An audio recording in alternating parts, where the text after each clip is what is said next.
See it on my face, I made up my mind. Not another day, you're on borrowed time. Let me get away, yeah I'm running, yeah I'm running. So love me or leave me, I'm standing alone. Can't shake a feeling that lives in my bones. Lie to me, tell me you wish that you could, but nothing you gave me is worth what you took. Cause baby when I'm gone for good.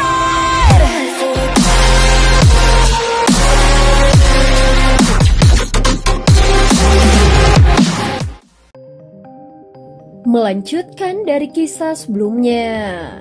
Balas dendam Pavilion Bintang Jatuh berlangsung selama 10 hari.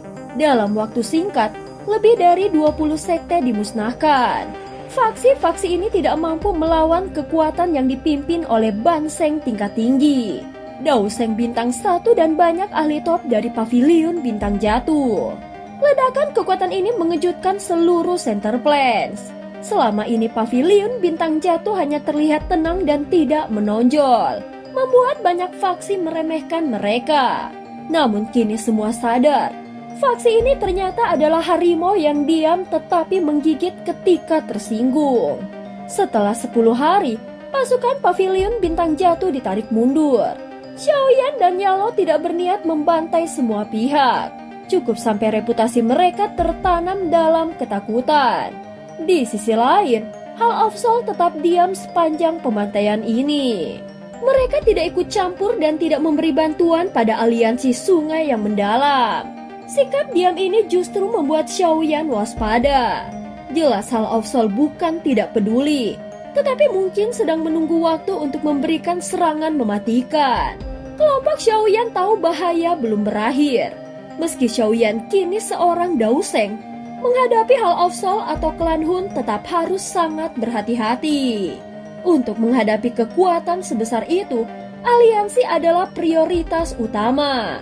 Saat pasukan Pavilion Bintang Jatuh ditarik mundur, dua tetua dikirim ke Sekte Bunga dan Burning Flame Valley. Kedua faksi ini memang tidak sekuat Menarapil, tetapi tetap termaksud puncak kekuatan di Center Plains. Jika mereka bergabung, fondasi aliansi akan jauh lebih kuat. Sekte-sekte kecil tidak perlu buru-buru diundang. Jika 3 faksi besar menyetujui aliansi, faksi kecil akan datang sendiri.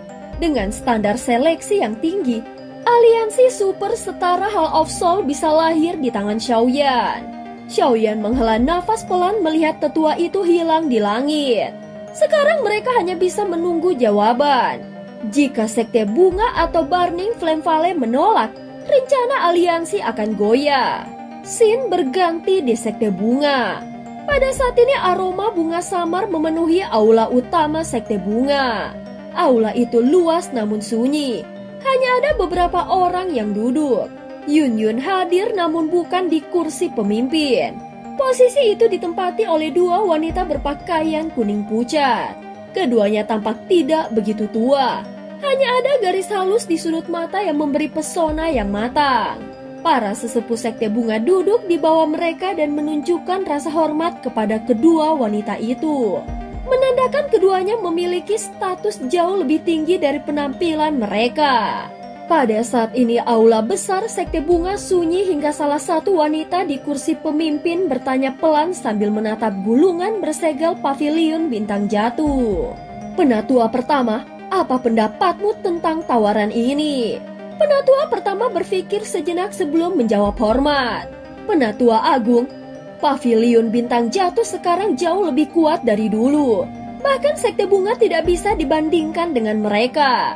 Tapi mereka bermusuhan dengan Hall of Soul. Jika kita setuju, kita berarti menantang Hall of Soul dan itu sangat berbahaya. Wanita berpakaian kuning mengangguk. Aku tidak menyangka Yao Chen masih hidup dan bahkan mencapai Ban Seng tingkat tinggi.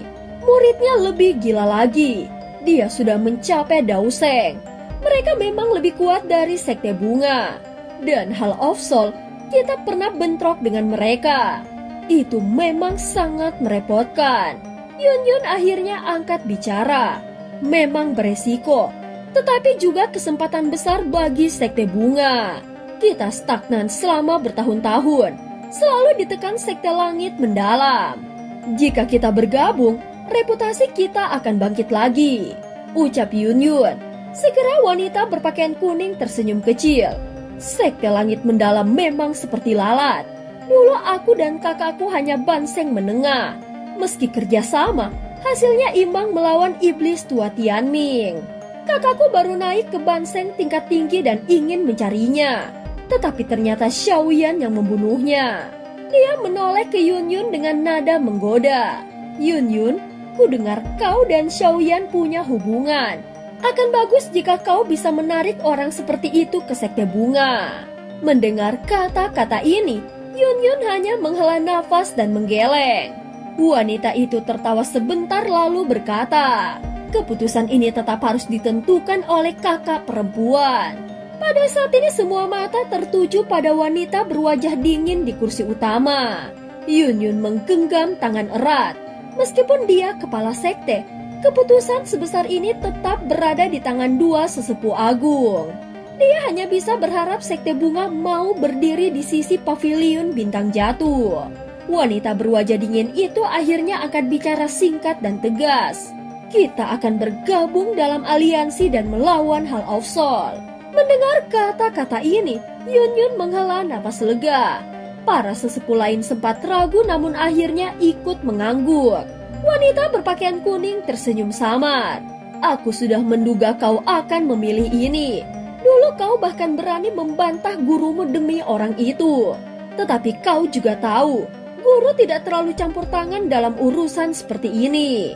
Dia melambaikan tangannya. Karena keputusan sudah dibuat, kirimkan balasan ke paviliun bintang jatuh.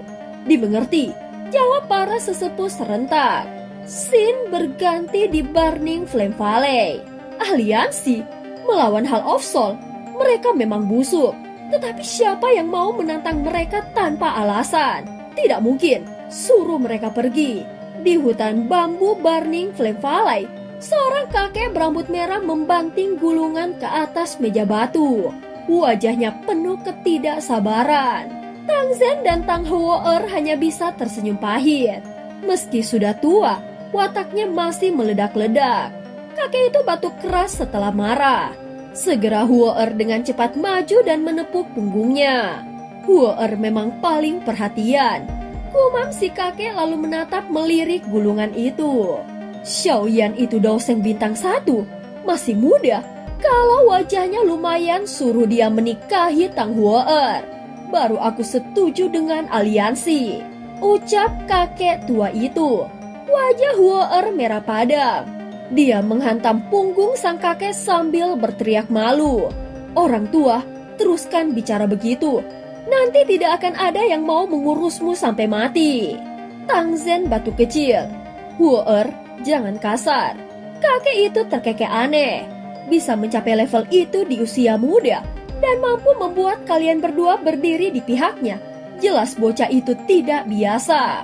Heuer memutar mata dan menjauh malas menanggapi.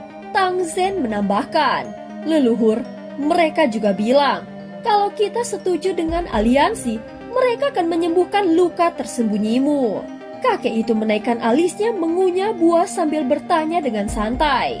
Oh, kalau aku tidak setuju? Tang Zhen tersenyum. Kalaupun kau tidak setuju, Xiaoyan tetap bilang dia akan menyembuhkanmu. Kakek berambut merah hanya menggulung mulutnya setelah mendengar jawaban dari Tang Zhen. Dia melempar buah yang digigitnya dan terdiam beberapa detik sebelum berkata pelan. Anak itu tidak buruk. Kalau bukan karena janji terakhir itu, aku tidak akan pernah setuju aliansi ini. Tang Zhen tersenyum tipis. Jadi leluhur setuju. Kakek itu berdiri dan merenggangkan tubuhnya dengan santai. Kita bergabung dengan aliansi. Begitu dia bangkit, aura menakutkan meledak dari tubuhnya menyebar ke seluruh lembah. Sudah bertahun-tahun aku tidak muncul ke dunia. Aku penasaran, apakah Center Plains masih ingat nama leluhur Hunyu ini? Scene berganti di paviliun bintang jatuh. Sekte Bunga dan Burning Flame Valley setuju bergabung. Xiaoyan bangkit terkejut.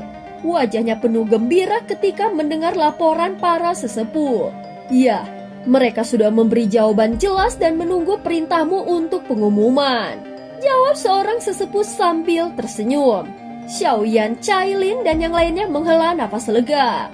Awal selalu yang tersulit, namun begitu ini berhasil, langkah berikutnya akan lebih mudah. Reputasi dua sekte besar ini akan langsung mengangkat pamor aliansi. Yalo tersenyum sambil membelai jenggot. Kemajuan ini di luar dugaan. Berani menentang hal Aufsol saja sudah perkara besar. Lalu kapan kita duduk bersama dua sekte itu untuk membahas rincinya? Tanya Cailin.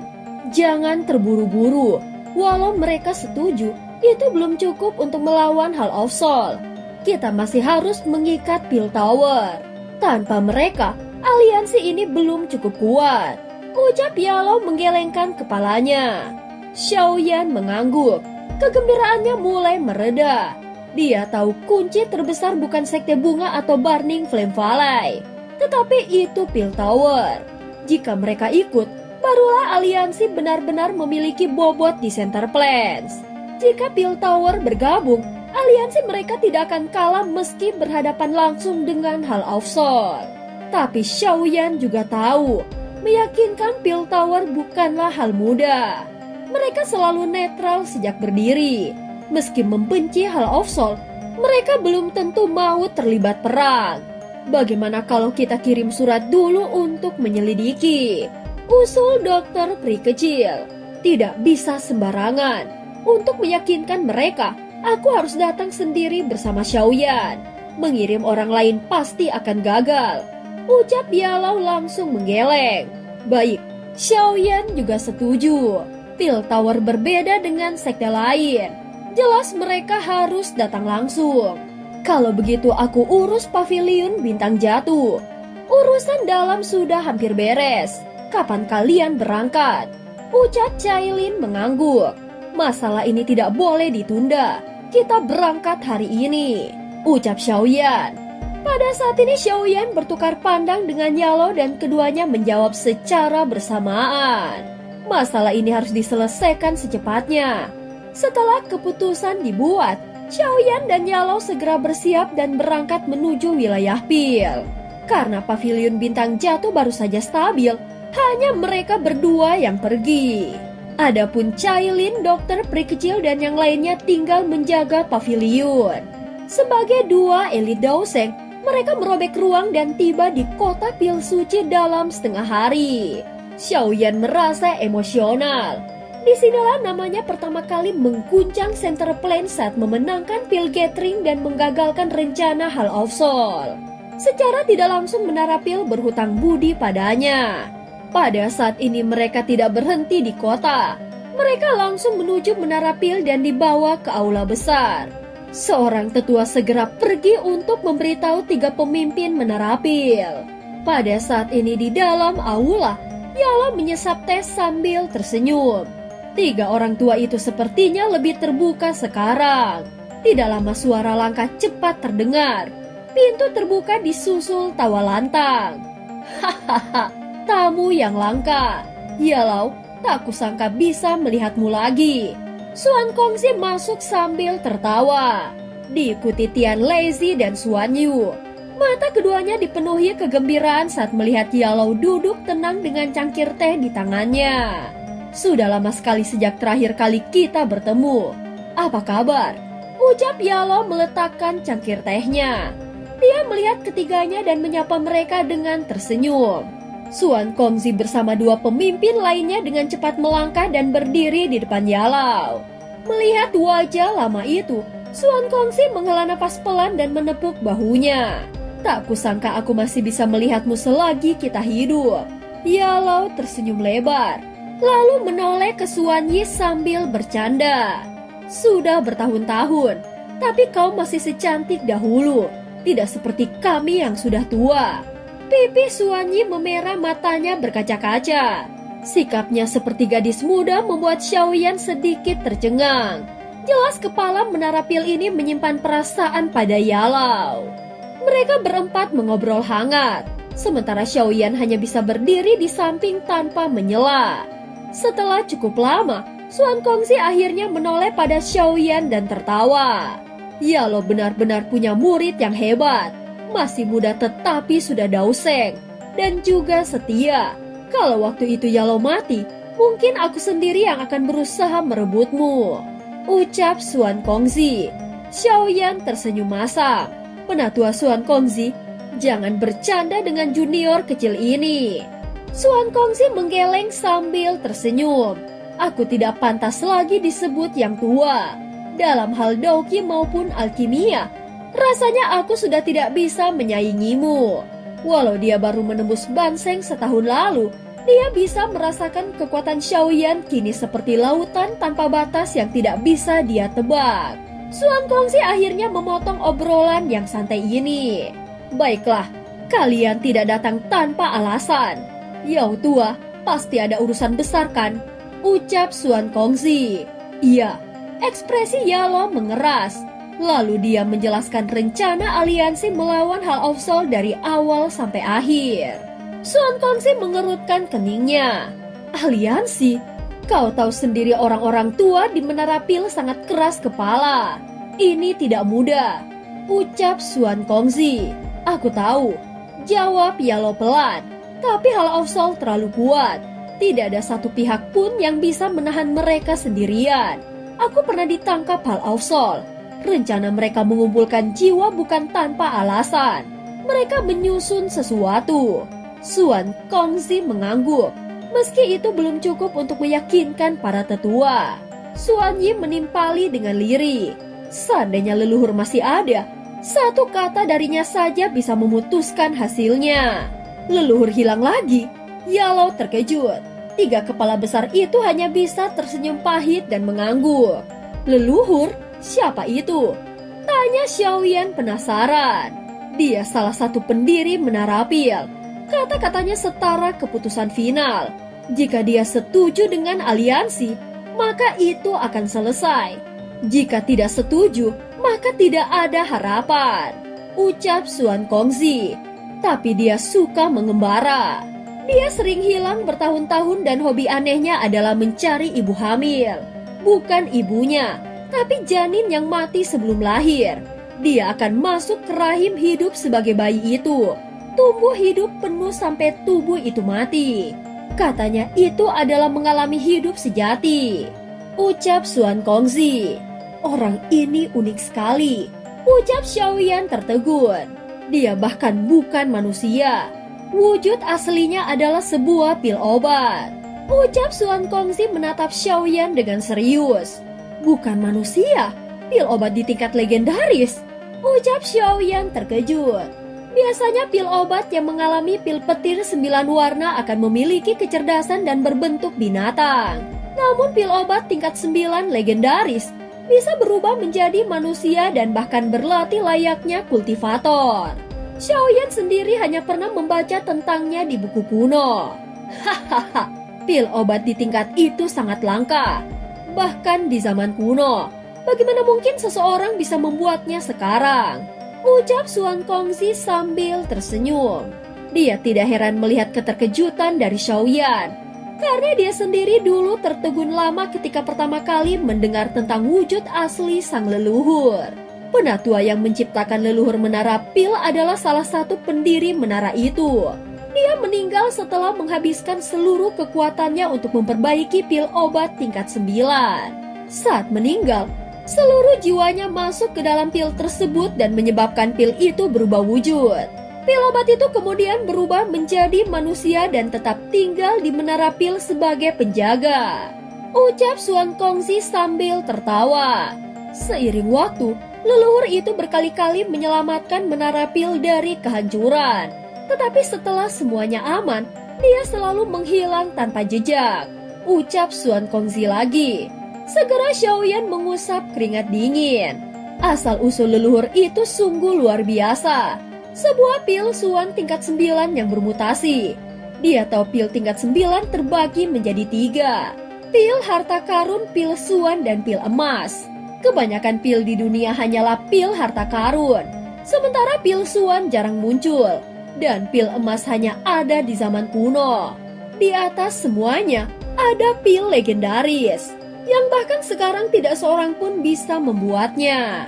Jika penatua itu bisa memperbaiki pilsuan tingkat 9 hingga bermutasi, maka kekuatannya pasti setidaknya setara dengan Daoseng bintang 5 atau 6. Ucap Xiaoyan, hatinya bergetar membayangkan betapa hebatnya kekuatan yang pernah dimiliki Menarapil. Lupakan saja soal leluhur, dia sudah lama menghilang. Mungkin sekarang sedang bereinkarnasi sebagai bayi. Ucap Suan Kongzi. Nada suaranya terdengar pasrah. Terakhir kali dia bertemu leluhur itu, wujudnya masih seperti pemuda berusia 18 tahun, tidak ada yang tahu pasti apa yang dia lakukan. Xiaoyan menarik nafas dan bertanya, "Kalau begitu, bagaimana dengan masalah aliansi?" Ucap Xiaoyan, "Tanpa leluhur, semua keputusan penting ditentukan lewat pemungutan suara Dewan Penatua Utama Menara Pil Kecil." Jawab Suan Kongzi, "Dewan itu memang menyulitkan. Sebagian besar anggotanya keras kepala, sulit membuat mereka setuju membentuk aliansi." Gumam Yalau, "Ada 10 kursi di dewan. Kami bertiga juga termaksud, tapi hanya punya 3 suara. 7 penatua lainnya jauh lebih tua dan berpengaruh. Jadi pendapat kami jarang didengar." Ucap Suan Yi, "Dengan 3 suara saja, itu jelas tidak cukup." Ucap Yalau sambil menggeleng. Dia tahu keputusan dewan bergantung sepenuhnya pada suara terbanyak. Selisih 1 suara saja bisa menentukan hasilnya. Tapi masih ada harapan. 2 dari 7 penatua itu membenci Hal Aufsol. Kalau kita bisa meyakinkan mereka, kita akan punya 5 suara imbang dengan pihak lain. Ucap Suan Kongzi. "Oh, jadi ada peluang?" Mata Yalau berbinar. "Aku tidak bisa menjamin, tapi kita bisa mencobanya. Ayo ikut aku ke Menara Pil Kecil." Saat mendengar masalah ini, mereka pasti terkejut. Ucap Suan Kongzi sambil tersenyum. "Baiklah, sudah lama aku tidak ke sana." Ucap Yalau dan menoleh ke Xiaoyan. "Kau beruntung anak muda. Para alkemis besar dari Center Plains berkumpul di sana. Pasti akan jadi pengalaman berharga." Dengan kemampuan Xiaoyan sekarang, justru mereka yang akan terkejut melihatnya. Ucap Suan Yi tertawa. Suan Kongzi tersenyum, lalu menekan dinding giok di ujung aula. Segera riak cahaya muncul dan dinding itu berubah menjadi terowongan ruang berputar. "Jadi ini alam buatan sendiri?" Gumam Xiaoyan kagum. "Ayo pergi," ucap Suan Kongzi sambil melangkah masuk lebih dulu. Xiaoyan dan yang lainnya mengikuti di belakang. Begitu mereka semua masuk, terowongan itu lenyap meninggalkan dinding keras seperti semula. Setelah menempuh perjalanan singkat melalui terowongan spasial, cahaya di depan Xiaoyan tiba-tiba menyilaukan. Saat membuka mata, dia sudah berdiri di puncak gunung hijau yang diselimuti kabut tipis. Aroma bahan obat yang kuat. Gumamnya kagum. Di sekelilingnya terbentang taman obat luas, penuh tanaman langka yang sulit ditemukan di dunia luar. Tempat ini seperti dunia pil kedua. Ucap Xiaoyan dengan takjub. Kebun ini milik para penatua. Mereka menganggapnya seperti kehidupan baru mereka. Ucap Suan Kongzi tersenyum. Saat berjalan naik ke puncak, Xiaoyan melihat beberapa penatua tua tengah merawat tanaman obat. Mereka tampak seperti petani biasa, tapi aura spiritual mereka luar biasa kuat. Beberapa menyapa Yalau dengan ramah, menandakan mereka pernah kesini dekat di masa lalu. Setelah sampai di puncak, Suan Kongzi menempatkan Xiaoyan dan Yalau di rumah batu sederhana lalu pergi untuk melamporkan masalah aliansi. Keduanya menunggu beberapa jam sebelum Suan Kongzi kembali bersama 2 orang lainnya. "Ada 2 kabar, 1 baik, 1 buruk," katanya sambil tersenyum pahit. "Kabar baiknya, kita sudah dapat 5 suara dukungan." Xiaoyan dan Yalau sedikit lega. 5 suara memang belum cukup, tapi memberi harapan. Kabar buruknya, dalam 3 hari Dewan akan menerima penatua baru. Dan orang yang paling mungkin terpilih. Suan Kongzi menatap Yalau. "Kau kenal dia?" Yalau mengerutkan keningnya. "Iblis tua Hou. Benar, orang itu masih dendam padamu sejak pil gathering dahulu. Kalau dia bisa jadi penatua, dia pasti menolak aliansi. Kalau saja dulu aku tidak meninggalkan Menara Pil, kita tidak akan repot seperti ini. Yalo hanya tersenyum pahit. Tian Lazy bertanya, lalu apa yang harus kita lakukan? Jika iblis tua Hou masuk Dewan Aliansi pasti gagal. Suanyi berpikir sejenak lalu berkata, masih ada cara. Kita harus cegah dia jadi penatua. Suan Kongzi menggeleng. Itu mudah diucapkan, tapi siapa yang bisa menandinginya? Yalo tidak memenuhi syarat karena dulu mengundurkan diri. Suanyi tersenyum tipis dan memandang ke arah Xiaoyan. Tapi Xiaoyan bisa. Dia juara pil gathering dan calon penerus menara pil. Status itu memberinya hak untuk bersaing dengan iblis tua Hou. Hanya saja tergantung apakah dia mampu mengalahkannya. Orang tua itu hampir bisa mengalahkan Yalo di masa lalu, ucap Suanyi. Xiaoyan, Suan Kongzi dan yang lainnya sedikit terkejut setelah mendengar kata-kata Suanyi.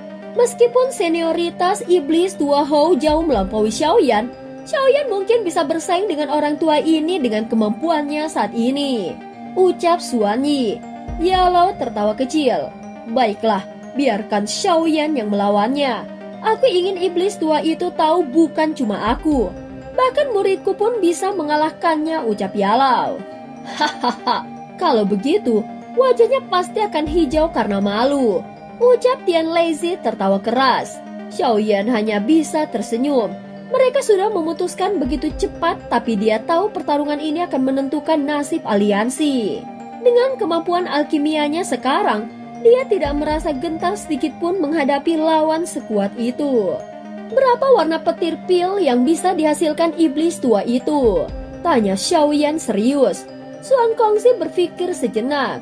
Terakhir aku lihat 20 tahun lalu. Dia bisa memanggil pil petir 8 warna, sekarang mungkin sudah 9 warna. Pil petir 9 warna ya? Gumam Xiaoyan dengan kagum. Tidak heran dulu dia bisa menyaingi Yalo di pil gathering.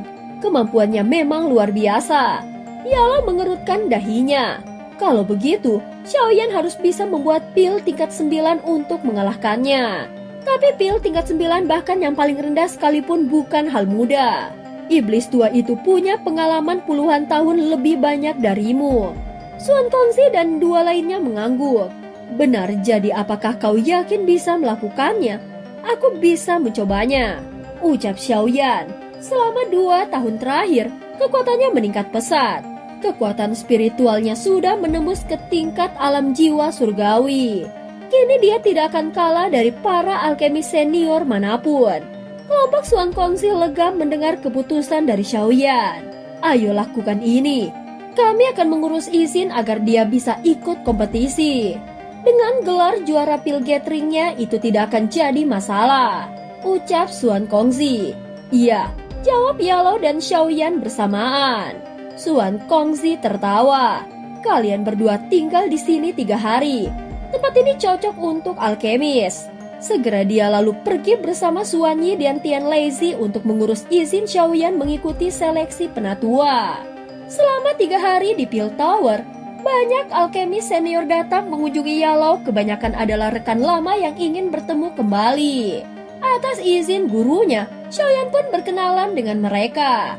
Dia bersikap sopan dan rendah hati, membuat para tetua itu mulai senang.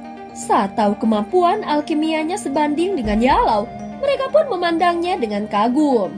3 hari dengan cepat berlalu. Pagi di hari keempat, Pil Tower menjadi ramai. Di puncak gunung lapangan luas diselimuti awan putih seperti kapas.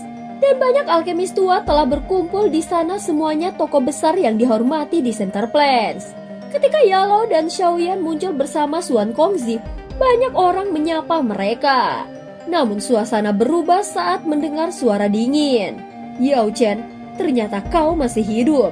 Kerumunan terbelah, sarang tetua berjubah abu-abu kurus berjalan mendekat dan itu adalah iblis tua Hou. Yalo tersenyum. Hahaha, iblis tua Hou, kalau kau masih hidup, bagaimana aku bisa mati duluan? Kupikir kau takkan berani kembali ke sini, ucap Hou mendengus. Yalo hanya tersenyum. Tapi iblis tua itu melanjutkan. Ku dengar kau ikut seleksi penatua. Bagus, aku ingin lihat apakah kemampuanmu meningkat.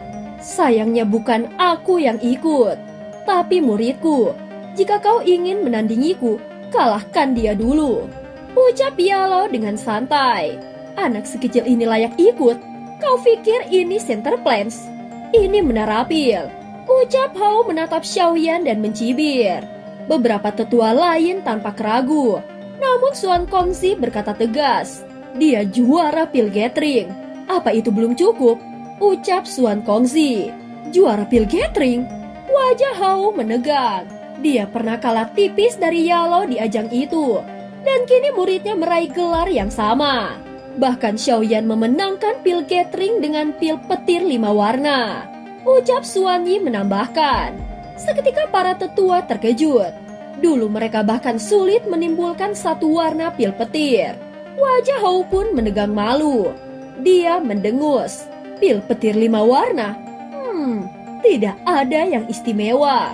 Kalau begitu, biarkan aku yang mengambil posisi penatua. Tapi sebelum itu aku akan mengajari muridmu. Hahaha, silahkan. Muridku juga perlu sedikit pelajaran. Ucap Yalo dengan tenang. Yao Chen, setelah aku jadi penatua, kau dan muridmu takkan dapat apapun. Ucap Huo berbalik pergi dengan marah. Sepertinya kita harus menghancurkan mimpinya jadi penatua. Bagaimana menurutmu? Ucap Yalo tersenyum melihat punggungnya. Hahaha, tenang saja guru. Ucap Xiaoyan tersenyum tipis. Dan cerita pun berakhir. Terima kasih udah dengerin Mihu dari awal sampai akhir ya. Sampai jumpa.